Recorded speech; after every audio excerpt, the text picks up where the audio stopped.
Disclaimer.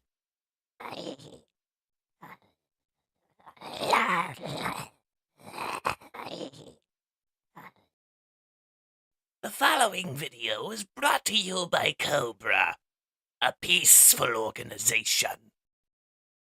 Greetings, wicked peoples. Fishy 22.8 here, and today we have the 5th and final issue of Cobra Commander from Skybound. This issue opens up with security camera footage of several Mars facilities being attacked across the world. 4 attacks in 48 hours. Nearly every single one of our bases have been attacked, quick and violent by a skilled team. They don't leave any witnesses to tell the tale. Mercer, these intrusions are drawing unwanted attention to us. Who's responsible for these attacks? Destro snaps as he walks around the room. A new player in the battlefield, and this new player is offering a lot of money and promises of more, which confuses Destro. What could be more enticing than money? They have been stealing from me. After the disaster with Duke, I can no longer allow myself or Mars to lose face like this. We must put a stop to this at all costs. As 2 guards bring in a figure with a bag over his head, Mercer continues. They didn't steal anything this time. This one was about sending a message as he pulls the mask off of the captive. So why don't we kill the messenger, he asks, as Ripper begs him not to. Oi, please don't. I want to go home, drown myself in a grape soda and chocolate donuts, and forget this ever happened. I know you, Whispers Destro as he walks up to the dreadnought. Dreadnoughts. Your people work for me. Traffic weapons for us. You betray me? Not at all, mate. I've been just as much a victim as you are. He wanted me to give you this, and told me to tell you we should meet. As the dreadnought hands Destro a small piece of paper. An invitation, Mercer, ready my helicopter. And your finest forces.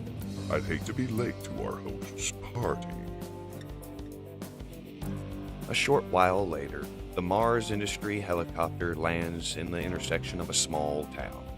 As Mercer shoves the dreadnought off of the helicopter, telling him, "Show us the way, Ozzy." "I told you what he said. I don't know anything else." Following right behind his bodyguard, Mercer, Destro steps off of the helicopter. Are you sure this is where he wanted to meet? What game is he playing? A very panicky Ripper responds. "You don't get it, mate. This guy ain't right. He's sick!" As small little sprinkler head laser turrets pop up in the surrounding area, without anyone noticing. I will not fall for any fear tactics, Ripper. Tell your master I don't appreciate being made to wait. When his shiny chrome mask is splattered with the brain matter of one of his bodyguards. "Oh no, it's happening again!" panics Ripper as he assumes the fetal position to avoid any of the crossfire from the laser turrets. As Destro's forces are gunned down by the crossfire from the turrets, he and Mercer barely avoid them as they make their way towards the chopper, under Mercer's guidance of "consider it as regrouping." Fine, get to the chopper! Destro growls as he grabs Mercer's jacket, only to see their helicopter explode in front of them. I see you got my message, Cobra Commander says as he drops the rifle he used to destroy the Mars Industry helicopter. I thought you might appreciate the theatrics. I do not. Mercer, earn your pay. As Mercer grabs Cobra Commander's throat and lifts him off the ground with one arm. Wait! I allow you both to live! And this is how you repay me! Mercer asks, "Let me kill him, boss." You don't think I have guns aimed at your heads? You are here as my guests. Destro tells Mercer to let him down, and Mercer says, "You're going to regret this." "You have no idea," Ripper cowardly corpse, as Cobra Commander walks closer to Destro to shake his hand. I have heard you are the #1 arms dealer in the world. I am a salesman too. I have an opportunity for you. Follow me. A short while later, in an underground facility processing energon, This is why I invited you here, to show you true power. This is Dr. Lazo Vandermeer, one of the leading scientific minds in every field. He has assisted my genius with unlocking a new element. Isn't that right, Doctor? Dr. Vandermeer tepidly walks up and shakes everyone's hand. When he gets to Mercer, he whispers, "Please kill me." Mercer shoves him away as they follow Cobra Commander, who continues. Here with us, Dr. Lazo has been given the freedom to explore forbidden science, some of which I use to fund and grow our operations, along with what I borrow from you. As I built this quaint small town and developed my technology, I have watched you, Destro. Just as I have been watching the ways of the world. The different groups with the same ultimate motives: money, power, control. If only they were united under common leadership. The pair soon stop in front of one of Mars Industries' robotic troopers known as the B.A.T.s. Inside of a charging station, Cobra Commander continues. You call them B.A.T.s, correct? It's an adequate design, if a bit primitive. I understand this model recently failed in combat. How do you? Because you lack what I have. Wide-eyed in shock and awe, Destro asks what kind of power source is this. As the four of them make their way back to the surface, Cobra Commander simply says, "Mine. Watch and learn." As they approach a group of armed citizens in the middle of town, one of the B.A.T.s flies overhead and guns down every single one of them. You would kill your own men? With a wave of dismissal, Cobra Commander responds, There are always more where they came from. Besides, fear and hate are useful for keeping people in line.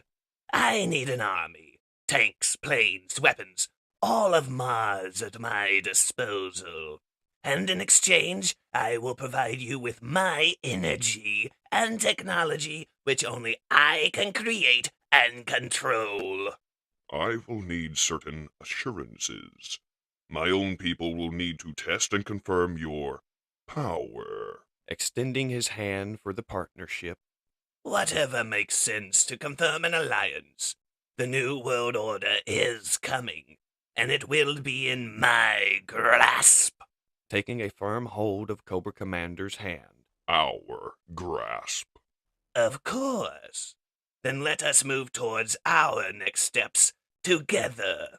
As a second bat comes down with a new uniform for Cobra Commander. Who are you? Now donning his iconic chromed helmet and cape with a scepter, the commander simply responds, The future. You, Ripper, Dreadnought. To show that I can be capable of mercy, I grant you your freedom. Run. No way, mate. The moment I turn, you're just gonna shoot me in the back. I'd rather stay. I guess you do have some brains after all. Come along, Destro. There is one other thing to show you. throwing open the doors of the local church. My secret weapon. As the four make their way towards the stage, Destro and Mercer are conversing with each other. Cobra Commander reaches the top of the stairs at the stage, turns to face the crowd, and states, You all came here not because of what I have to offer, but to find purpose. I was lost once too. Everything in my being told me there was more out there in the world.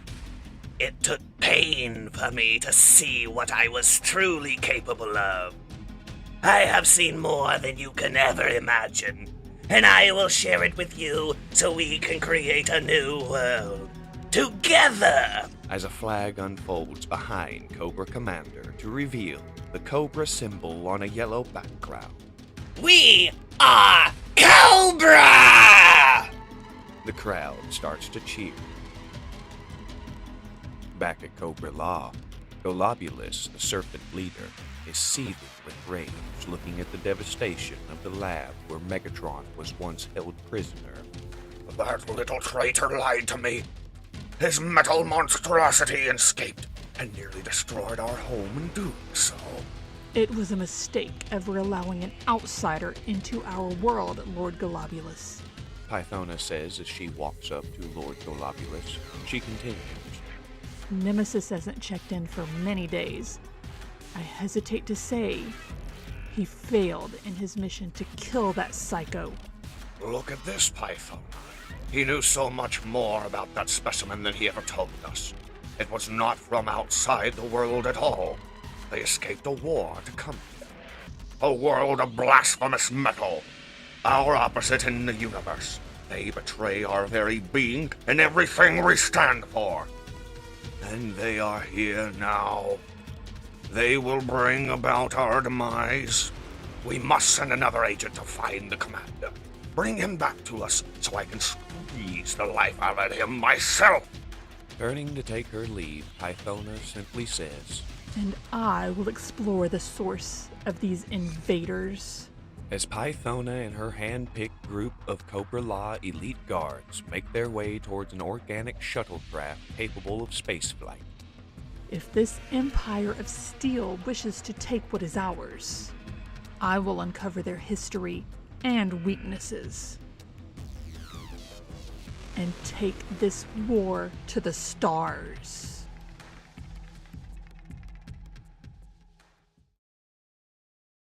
And that has been issue 5 of Cobra Commander from Skybound Entertainment. I have absolutely loved this story arc building up the menace of Cobra Commander. The one, the only, Chris Latta! Wait, no, that's Starscream. This is Cobra Commander. I hope you people have enjoyed this comic dub as much as I've enjoyed reading this entire 5-issue series. I'm probably not going to cover Duke or Destro or Scarlet or much of the G.I. Joe run. I personally really enjoy Cobra Commander because it's a voice I can easily just slip into at any time I want and then phase right out of it. Phase. I'm leaving that flub in there. And a huge thank you to Rain Reeves Pearson for lending her voice talents to bring to life Zarana and Pythona in this series. I will leave a link to her website and everything else in the description below. Again, thank you, Miss Pearson. Now, I truly do enjoy how the lasers of G.I. Joe, the red and blue lasers, have now gotten their origin story. That is something I never really knew from the old cartoons and stuff, is why do they have lasers? This is the 80s. We don't have lasers yet. Energon. Cobra Commander reverse-engineered Energon to be a fuel source for lasers and weapons, and now somehow, eventually down the line, G.I. Joe gets that technology, and now you have the iconic knowing is half the battle, while the other half is 25% red lasers and 25% blue lasers.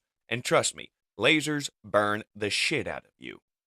Okay, I'm going to start wrapping up this video because I really don't have anything else I can go on about unless I sit here and ramble for 30 minutes, and I don't want to do that to you wicked peoples. So, as always, if you have enjoyed my comic dub, please go out and buy your own physical and or digital copies to experience all the art, all the dialogue, and everything else I may have glossed over due to copyright or incentive to get you to go out and buy some. Because I don't want to make any money off of doing this because I'm not using my own original content. That would be my stop motions, but because everything's so linked, I'm not making money off of that either. Because it's not right for me to make money off of other people's content, other people's work, other people's art, other people's storylines.